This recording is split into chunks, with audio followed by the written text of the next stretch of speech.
കുട്ടികളിൽ കണ്ടുവരുന്ന ക്യാൻസർ ചികിത്സിക്കുന്ന ഒരു ഡോക്ടർ എന്ന നിലയിൽ ഞാൻ മനസ്സിലാക്കിയിരിക്കുന്നത് മെഡിസിൻ പോലെ തന്നെ പല ഘടകങ്ങളും ആവശ്യമാണ് എന്നുള്ളതാണ്.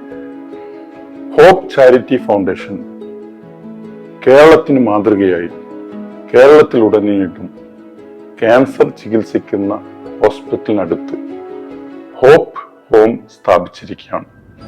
അവിടെ ഞാൻ വിസിറ്റ് ചെയ്തു. അവിടെ വിസിറ്റ് ചെയ്തപ്പോൾ വളരെയധികം സന്തോഷം തോന്നി.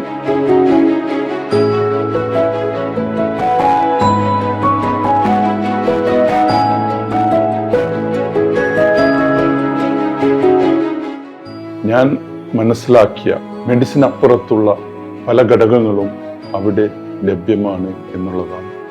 അതായത് അവിടെ അവർ കൗൺസിലർ വഴി പാരൻസിന് സൈക്കോളജിക്കൽ സപ്പോർട്ട് നൽകുന്നു. അതോടൊപ്പം തന്നെ ഹോസ്പിറ്റലിനടുത്ത് ക്യാൻസർ ചികിത്സാ സമയത്ത് കുട്ടികൾക്കും പാരൻസിനും ഹൈജീനിക്കായി താമസിക്കാനുള്ള താമസ സൗകര്യം ഏർപ്പെടുത്തിയിരിക്കുന്നു. അവിടെ വളരെ ന്യൂട്രീഷ്യസ് ആയിട്ടുള്ള ഫുഡ് ലഭ്യമാണ്.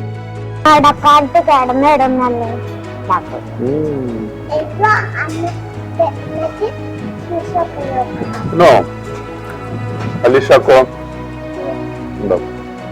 ബാബു എന്ത് സൈലന്റ് ആയിട്ടിരിക്കുന്നു?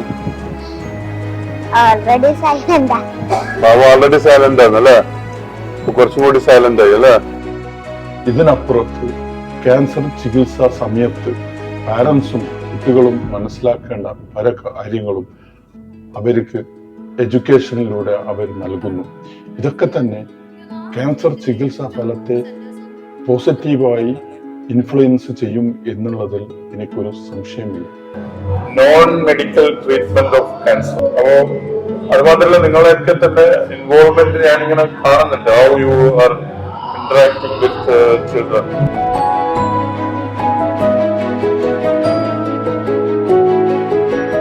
അതുകൊണ്ട് ഹോപ്പ് ചാരിറ്റി നടത്തുന്ന ഹോപ്പ് ഹോമിനെ സപ്പോർട്ട് ചെയ്യുക എന്നുള്ളത് നമ്മുടെ എല്ലാം ഉത്തരവാദിത്തമാണ്. അതിനുവേണ്ടി നമ്മൾ ഒന്നിച്ച് ഇതിനെ സപ്പോർട്ട് ചെയ്യണം എന്ന് ഞാൻ അഭ്യർത്ഥിക്കുന്നു.